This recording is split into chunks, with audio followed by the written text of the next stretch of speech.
Good morning and welcome to Mountain Harmony Gardening. I'm Kristen. Today is part 2 of what we're going to be doing to change our garden beds next year.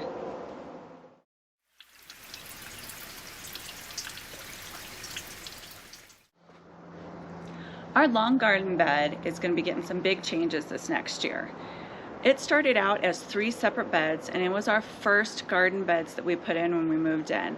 And they used to have walkways that went in between them. And they were all about 4 feet by 7 feet long. And now we have a much longer bed. And I had taken out the walkways to give us more growing space, and it worked. But our soil is really compacted because this used to be an alleyway behind the houses, and that's where they used to collect the trash. So there was a trash truck driving up and down, and it's really compacted soil in this back part of the yard. But it's the only part of the yard that gets full sun, so this is the only place that I can be putting my beds. And I've added compost over the years, but it's not working as well as I wanted. So the first big change that we're gonna make is we're gonna raise the garden bed. The way that we're gonna raise this bed is we're actually gonna use more cinder blocks. Right now, we're just using these bricks, and they don't give but maybe about that much of soil space, and with the compacted soil being right underneath what I have currently now, it just doesn't work. And we're on a little bit of a hill that slopes down like this, so we're gonna put another row of cinder blocks on that side to bring it up to the level where we're gonna add another row of cinder blocks all the way around. So it'll be 2 on this side and 1 on this side, so that it's level since we're going up a hill. And that should be enough space for soil that we will not have the compacted issue anymore. I'm still going to dig in lots of compost before we put the new soil on top, but hopefully this should help solve some of the compacted soil issues. When we originally had our first 3 garden beds, on the bed where the parsley is now, I had a set of 3 trellises. They didn't connect, they were just vertical trellises, and I grew our tomatoes up those, and that first year was my best tomato year that I have ever had. Since then, I had tried another trellis similar to this one without the mesh, and I tried to grow the tomatoes up strings and do a single vine. I didn't get any tomatoes that year, maybe a couple. It did not work for our area at all, and I tried a couple different varieties, and they just did not like it in our climate. So I decided, well, maybe I will try a different type of trellis, and this is when we came up with this one. So we built a whole entire trellis that anything could grow up, because it's the hardware cloth, it's very strong, and we put mesh over all sides. That way, if I am growing cucumbers or something else up these on one side, they'll grow over. And also, last year, our tomatoes got so large, they went through it. This year was kind of for tomatoes. They just didn't grow that great. We did get a harvest, but they were just not the size that they normally are. And that's where I think I'm dealing with the compacted soil issues.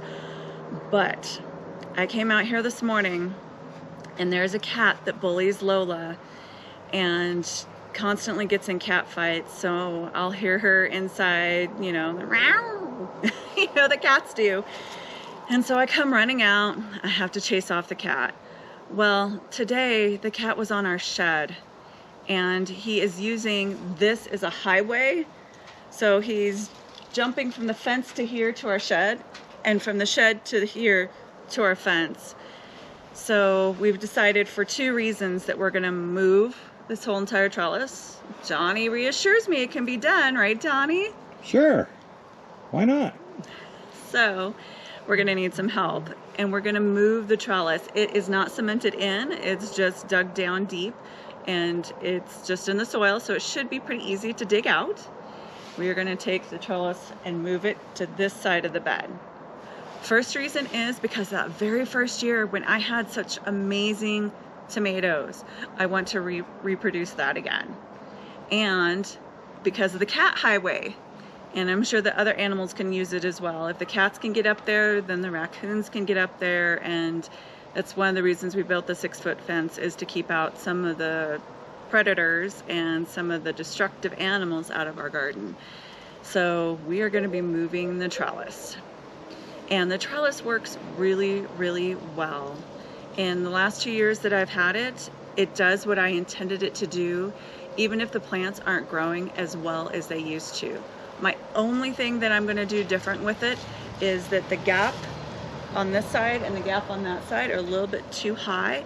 So we're going to actually dig the deeper down, or dig the trellis down deeper into the soil, so that it's a little bit closer, so that when the plants first start out, I can clip them to the hardware cloth a little bit sooner. So that's going to be a very, very major change that we're making to the garden. With the move that we're going to do with the trellis, this is going to reverse my garden beds. So in the front spot where the parsley has perennialized, that'll stay there because I don't want to dig that out. We feed that to Patsy. She really enjoys it. And so we will grow tomatoes and cucumbers, and then the little tiny small melons up that part of the trellis. And then in the back, we're going to be putting in our squash and some watermelons, I believe, because those did really well this year, but we'll just have to keep growing the smaller variety. And also it'll give them a spot to go, because they will be able to run up the hill and in towards the pumpkins, and we're going to kind of divert them that way and around the shed if we have to. I'm just trying to give the melons more space, and I'm trying to give the tomatoes more sunshine. One of the huge successes that I've noticed in my garden beds, and I absolutely love, are the cinder blocks. And one of them is they hold back the soil really well because they're pretty heavy. And the other one is that I get to fill them with soil and I get to plant in them. One of the things I noticed this year is that my carrots and my beets got buried in my other garden bed, and they didn't produce as well as I would have liked because they just didn't get any sun. The zucchinis took over, and I should have known better. But this next year, with having all the cinder blocks that go all the way around, that's going to give me that much more planting space. I am very, very happy about that. So what I've decided is the carrots and the beets are going to go in the pockets so that they get more sunshine, and that way they won't get overtaken by the zucchini. And I'm going to be planting still kind of like a mix like we did this year. It's going to be flowers, there'll be some chives, some green onions, and then it'll be some carrots and some beets and some basil. I think that's everything that I'm going to plant in there next year, but you know, it could change. I still have to plan this garden completely. So that will be another benefit to the changes that we're making to this garden bed. This concludes part 2 of our 4-part series on the changes that we're going to be making to our garden next year. I hope that you found it helpful. Please do not forget to like, subscribe, share, and comment. It really helps our channel grow. And I want to thank all of you for watching. I really appreciate it. Happy gardening!